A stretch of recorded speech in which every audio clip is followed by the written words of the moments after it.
Sit down. You think you're chasing peace, but you're actually building a cage? I'm 73. I've buried 5 friends who died comfortable and empty. This next piece of truth might save you from being the 6th. I'm going to show you 4 modern lies that are stealing your last good years. Lies you've been told so often you've started repeating them to yourself. Listen close. You've reached the age where the world stops telling you who to be, but instead of freedom, you feel lost. You feel like you're standing in a house full of furniture you don't need anymore. That's because the world has been feeding you poison and calling it medicine.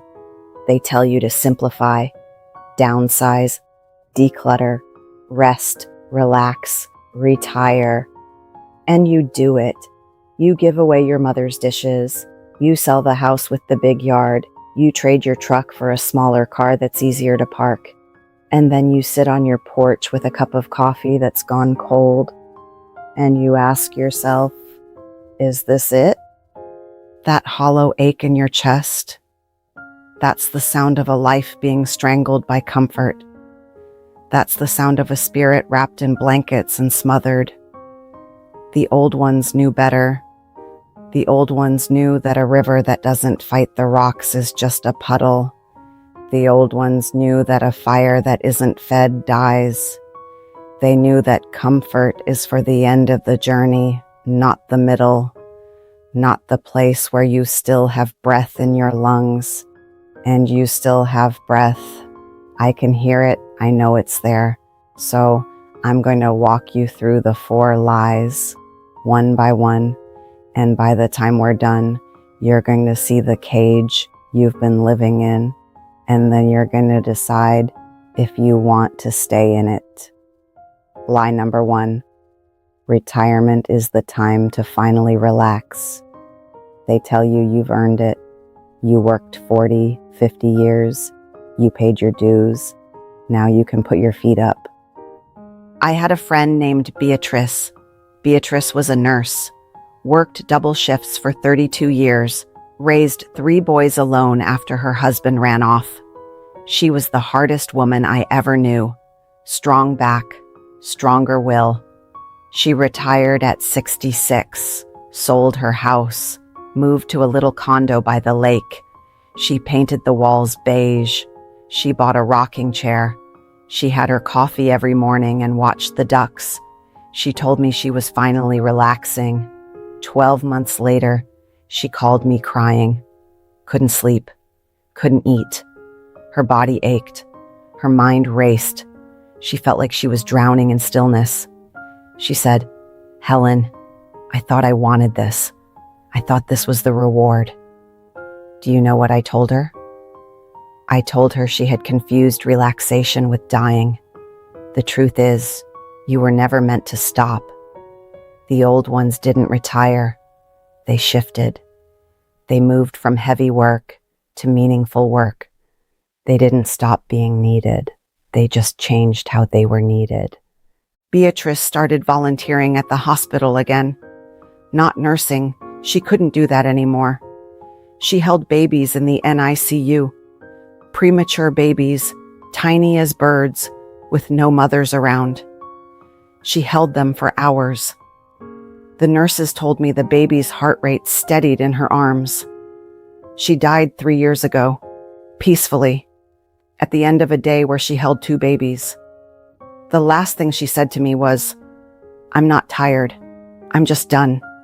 That's different. The lie says rest. The truth says stay useful. Get busy with something that matters. Comfort makes you disappear. Work makes you real. What are you doing today that someone will remember tomorrow? Lie number 2. You don't need as much as you used to. They tell you to downsize. Get rid of the clutter. Stop holding on to things. Let me tell you about Earl. Earl was a farmer. He had a workshop full of tools his father gave him, tools he used to build his house, repair his fence, fix his tractor. After his wife passed, his children came and said, "Dad, you're 74. You don't need all this. Let's sell it. You can buy a smaller place. Easier to manage. Earl said okay. He didn't want to be a burden. So his children took his tools. They took his workbench. They took his jars of nails and screws. They took his saws. They took his grandfather's hand plane. They had a yard sale and got rid of almost everything. Earl moved into a small apartment. He had a couch, a television, a bed. He had a coffee maker. He had his pills. 3 months later, he couldn't get out of bed. The doctor said depression. I said it was something else. I said, you took a man's hands away. You took his purpose away. You stole his history in a yard sale. The old ones never got rid of things they made. They kept them. They cherished them because their hands had touched them, because their sweat was in the wood, because their father's sweat was in the wood. I'm not telling you to hoard. I'm telling you that your things are the stories of your life. Your tools are your hands extended. Your books are your mind's footprints. Your grandmother's quilt is her arms around you when you sleep. The modern lie says you should be free of possessions. The old truth says you should honor the possessions that honor you. When you get rid of everything that made you who you are erasing yourself, and you're doing it for the convenience of people who won't sit with you at the end. Here's the hard truth. Your children want you to downsize because they don't want to deal with your stuff when you're dead. They want an easy estate, not a sacred legacy. Don't give them the easy road. Let them remember your things. Let them fight over your hand plane. Let them argue about who gets your wedding ring. That's how they keep you alive. Keep your hands busy. Keep your things close. You are not a burden. You are a mountain. And mountains don't apologize for having stones. Lie number 3. You should avoid conflict at your age. They tell you to keep the peace. They say, don't make waves. They say, he's your son. She's your sister. You don't want to end things this way. I'm going to tell you something that might make you uncomfortable. I've buried more people than I've broken bread with, and I've learned that the ones who died with peace in their hearts were the ones who spoke the truth out loud, the ones who died bitter, the ones who died angry. They were the ones who swallowed their words. They were the ones who said, it's not worth it. I'll just let it go. Let me tell you about Ruth. Ruth had a daughter who stole from her. Small things at first. A necklace here. Some cash from her purse. Then bigger things. The title to the car. The deed to the family home. Ruth's husband said, don't say anything. She's your daughter. She'll come around. Don't cause a rift. Ruth stayed silent. Her daughter took the car. She took the house. She put Ruth in a small apartment and visited twice a year. Ruth told me she was keeping the peace. She told me she didn't want to be alone. I told her something that changed her. I said, Ruth, you are already alone. You have been alone for 10 years. The difference is, you're the only one who knows it. A month later, Ruth wrote a letter to her daughter. It was 3 pages long. She told her the truth. She told her she was a thief. She told her she had stolen more than things. She told her she had stolen her mother's trust and her mother's years. Her daughter didn't respond.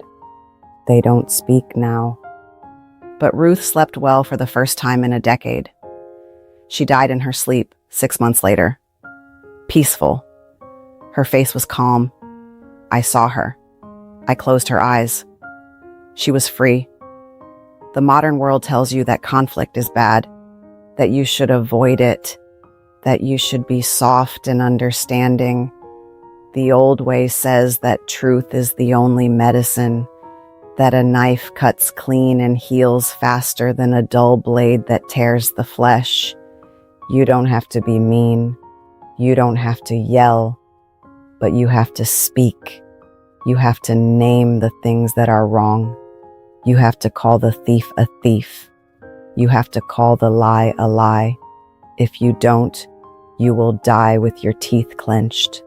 And I have seen that. It's a terrible way to leave this earth. Who in your life do you need to speak the truth to? And why are you waiting? Lie number 4. Your best years are behind you. This is the cruelest lie. This is the one that steals your future. This is the one that makes you sit on your porch and watch the sun go down and think, well, it was a good run. I have a friend. His name is Joseph. Joseph is 82 years old. When he was 70, his wife died. When he was 73, his hip gave out. When he was 76, his son moved across the country. By all accounts, his best years should have been behind him. Joseph started painting. He had never painted a day in his life. He bought cheap paint from the hardware store. He painted the river he grew up next to. He painted the canyon where he proposed to his wife. He painted the mountains he used to walk in. He didn't paint for money. He painted for memory. He painted to stay alive. When he was 79, a local gallery asked to show his work. He didn't care. He just wanted to paint. I went to his house last month. The walls are covered in paintings. They're not masterpieces. They're not perfect. But Joseph is. Joseph is perfect because he is still becoming. He is still reaching. He is still stretching his hand toward something new. The modern world says you're done, you're old, you're finished. Your worth is measured in productivity and youth. But the old world knew that the elders are the ones who see the farthest because they've been to the edge and come back. You have decades left. Maybe you have 1 year left. Maybe you have 1 day. But in that day, you can do something new. You can say something you've never said. You can walk somewhere you've never walked. You can love someone you've been afraid to love. The lie says the best years are behind you. The truth says the best years are the ones you haven't lived yet because you haven't tried to live them. You are not a finished book. You are a book that is still being written. And the final chapters, those are the ones that everyone reads first. What are you going to write tonight? What are you going to leave on the page? Now I'm going to turn this back on you. I've told you 4 lies. Comfort is peace. Less is more. Avoid conflict. You're too old to start again. But here's the harder question. The question that isn't about the world. It's about you. Have you been using these lies as excuses? Have you been telling yourself, I deserve to rest because you're afraid to try something new? Have you been telling yourself, I don't need that because you're afraid to remember who you were? Have you been keeping silent because you're afraid of losing the people who are already draining you dry? Have you been telling yourself it's too late because it's easier to say goodbye than to say hello? I know the answer. I know it because I've asked myself the same questions. I know it because I've sat in the dark and lied to myself. I know it because I've been exactly where you are right now, sitting in a room full of quiet, feeling the weight of years pressing down, wondering if there's any point to tomorrow. There is a point, but only if you decide to make one. So here's your action. Tonight, before you go to sleep, I want you to pick one of those 4 lies. Just one. and I want you to write down on a piece of paper the truth that destroys it. If you choose the lie about comfort, write down, comfort is not peace. I am going to do something hard tomorrow. If you choose the lie about things, write down, my things are my stories. I will not erase myself. If you choose the lie about conflict, write down, I will speak the truth to one person before the week is done. If you choose the lie about being too old, write down, I am not finished. I am going to begin something new. Then put that paper under your pillow. Let it sit with your dreams. Let it seep into your sleep. Let it tell your spirit that you are not done yet. Down in the comments, tell me, which one of the 4 lies has stolen the most peace from your life? Just the number 1, 2, 3, or 4. And if you want a name, just the number or the name of the person the lie wears like a mask. I read everyone. The fire's burning low. The light's going down behind the rocks.